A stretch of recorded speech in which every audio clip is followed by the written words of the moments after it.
As you know, we are living in a digital world. Are we managing our technology, or is our technology managing us?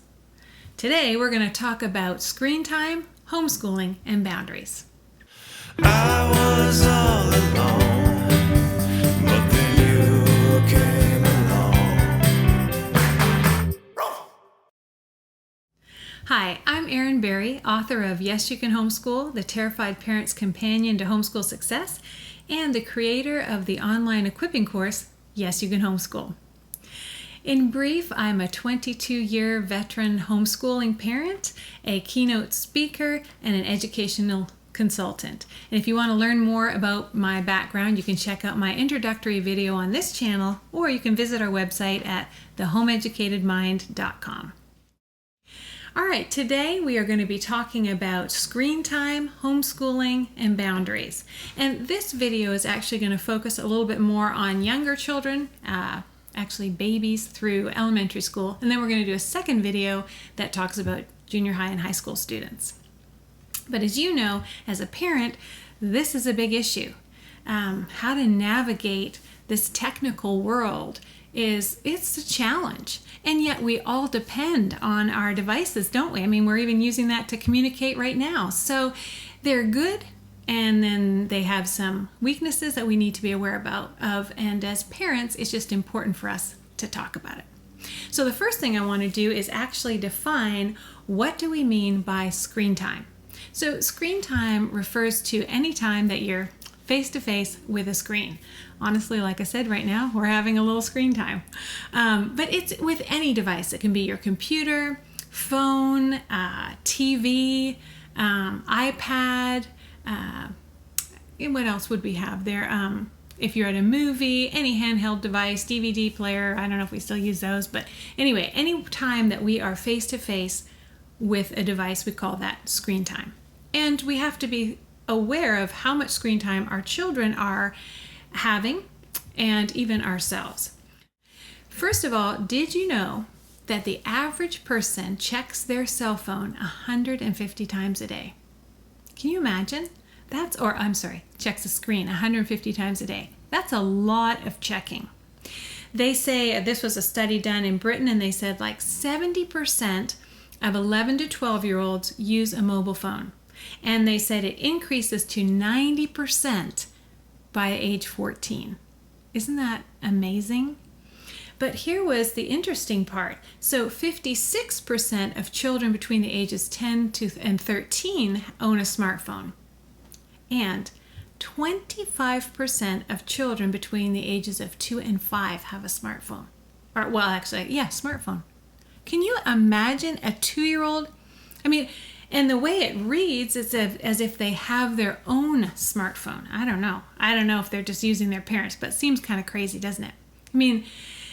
That's a whole new world. And I guess the question is, does this screen time affect our children's learning? Does this screen time affect the way that they relate to other people? And how is it benefiting us? Is it hurting us? How do we manage it? So actually, some of the studies show that children, particularly those babies between the ages of 0 and 2, if they're using screens, they have found that they actually will have some delay in their verbal communication, their verbal expression. So meaning they'll talk later. I think there was a study, I had one here. Yeah, they did 900 children between the ages of 6 months and 2 years old. And they found that those that used handheld devices were more likely to have delays in expressive speech than those who didn't. So by expressive speech, we mean whether they were verbalizing, whether they were talking. Now, interestingly, so far, they didn't find a difference in their ability to gesture and have other responses, but their verbalization was delayed. And then there were a couple other studies that talked about even just language development. Again, this is fairly new, so the research is really just coming in. But there was a study, I'm going to put it in the notes below because I cannot pronounce these people's names, and I'll sit here and stutter like for a long time. So I'm just going to tell you the notes will have that, so you can check it out for yourself. But there was a study that found if children started watching TV before they were 12 months old, and watched, they said, about 2 hours a day, they were 6 times as likely to have language delays. And then the second study also found that it increased low communication scores. And so this again was for children that watched more than 2 hours of TV. And so, as we said, TV screen time, I think we can relate it across the board. So I think as parents, this is something that we might want to stop and think about, is the fact that how, we have to manage our kids' screen time, and how is it affecting them? And the truth is, I don't want you to go away, and I don't want to say, oh, never let your child see a screen. I don't think that's realistic in today's world. But I do think that it's reasonable for us to limit it. Remember that study I was telling you about with 900 children, and that they 6 months to 2 years old? They also found that for every 30 minutes of increased screen time, there was a 49% increased risk of expressive language speech delay.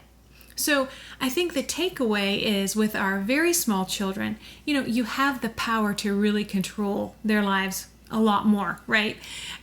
In terms of what they get into, what they play with, what they have at their disposal. So if your child is under 2, I would really limit their screen time to 0 if possible, or as small as possible. And researchers kind of say that. They say under 2, you really want to keep them away from screens. And the beautiful thing is, as a parent, you have that power, because you pretty much control their lives, right? And don't you love it with a small child, when they're doing something you don't want them to do, you have the power to just pick them up and move them.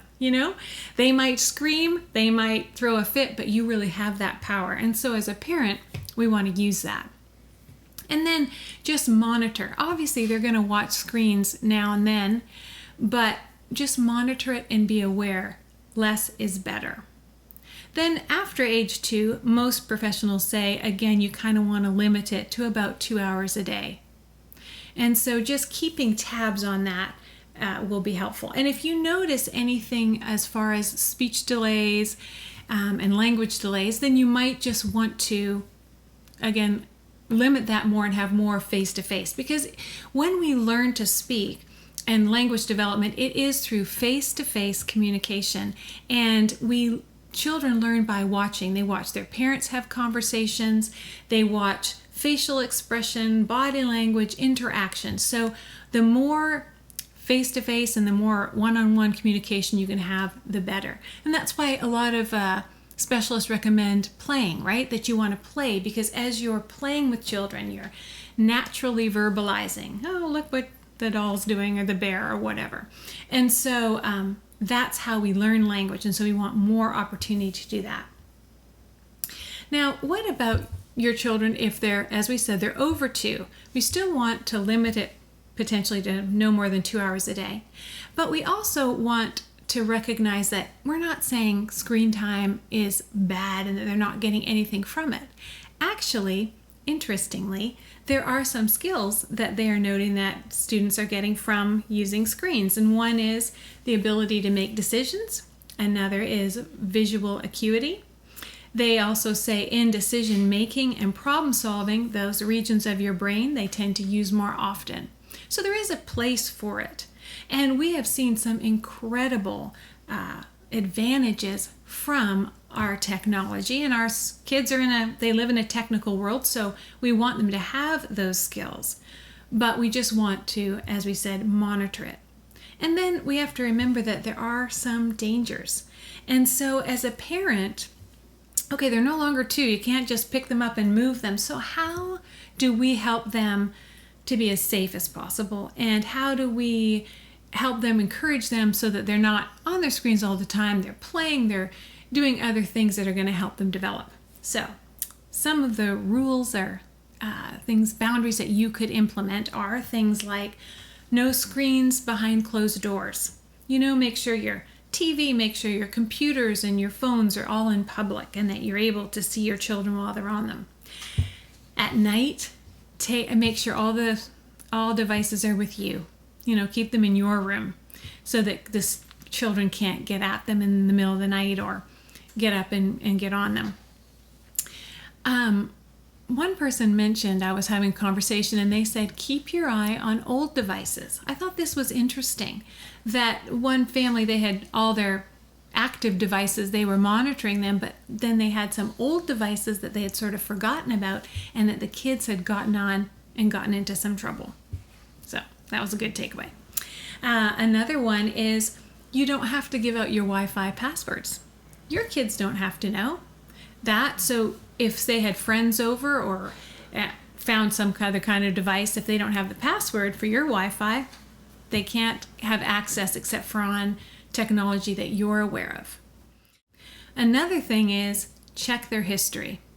Keep your eye on what your children are watching, and because they might come across things on the internet, a friend might tell them about something, and if you just keep your eye on their history, you can know where they've been and have discussions if you need to have discussions. Another thing is know their passwords. As a parent, I didn't trust my children. Or let's put it this way. I learned I can't trust them. It's not my job to trust my children. Sometimes I'll talk to parents and they're like, well, I respect their privacy. I'm like, you know what? I don't respect their privacy. That's not my job. My job is to be involved, to monitor, to help them to navigate this. And it's a difficult thing. So I don't trust them. And it's not that I think they're bad or I think that they're, bad kids. It's that they're children and they don't know the reality of this digital world. They don't know the dangers. Even if we tell them the dangers, they don't necessarily understand the full ramifications. And so I want to know their passwords and I want to check their history. Because unfortunately, you have to prepare for the worst. I don't know if you've seen this video online. It's put out by Glenn Beck, and it is his story. He talks about an incident with his 13-year-old son. And what happened was he has all these controls. Like they have people that monitor their home, they have auditory monitoring, they have real people outside monitoring. And he had a situation where in the middle of the night, the phone rang and the light went on and then stopped, and his wife recognized that meant somebody picked up the phone. So they had a conversation, and Glenn goes into his home thinking there's an intruder, and he finds his son was on the phone with somebody. And so he asks him about it, and as he's talking about it, his son's like, oh, it's just this guy that I game with. And Glenn Beck says, well, who is this guy? And it turns out he's a 30-year-old man from another state. And the son acts like, oh, Dad, you're just being paranoid or whatever. He's fine. He's just a gamer. He was just explaining something to me. And as a father, he said, we had talked about, don't give your phone number out. We had talked about, strangers, and we had talked about the dangers. And yet here, his son had gone ahead and, basically broken every one of those rules. But the takeaway was that the son had met him on a game, had built a friendship and trusted him, and didn't see that this could be a perpetrator, because that trust was built. And partly because he was 13 years old. He doesn't have, we can all be deceived easily too, but he didn't have the skills to really discern the motivation. Well, anyway, because Glenn Beck was onto it, they found this guy. He was a perpetrator. He had been after like 12 other kids, and because of the situation, he was caught and put away. So I don't say that to scare you. We don't want to be living in fear. And it's not like, how many people do you know that this has happened to? Probably not very many, if any. But the point is, it's a danger out there. And as parents, we want to prepare for this. We want to think this through. And how are we going to handle it if our children do get onto something that we don't want them to be on? So the final thing we can do is we can set up, of course, parental controls. And, that's a big help, and there's a ton of them out there that are really good. So these are some of the things that we can do. Again, we don't want to live in fear. We don't want to say no computers at all, But we just want to say, let's be wise, let's monitor, and let's be in relationship. And the last thing I want to talk to you about is parents' example and children's desire. And I think this kind of ties it all in, and it's kind of cool. So there's a book out, it's called Alone Together, and it's written by Sherry Tuckle. I haven't read it, but here's a quote that I like. And it talks about a study conducted where parents and children were asked their opinion about technology. And it was kind of neat. The kids said they felt their parents were addicted to their phones or computers, and they stated they wanted a desire to spend more time and interact with their parents. Now, I think that's really touching and beautiful, honestly, and something we forget. Our kids want our time. They want to be with us. They want to talk to us. They want to hear what we have to say, and particularly if your children are 0 to 12. You are the most important person in their life. Did you know that? You have the most weight, the most influence, and they want a relationship with you, and the relationship comes by talking and being together. And so they're desiring that, and you want to use that, and that is what is going to help you as you're navigating these things, as you're navigating technology, as you're navigating screen time and boundaries. It's through your relationship with your children that you're going to have the most influence and impact. And that, we connect face to face.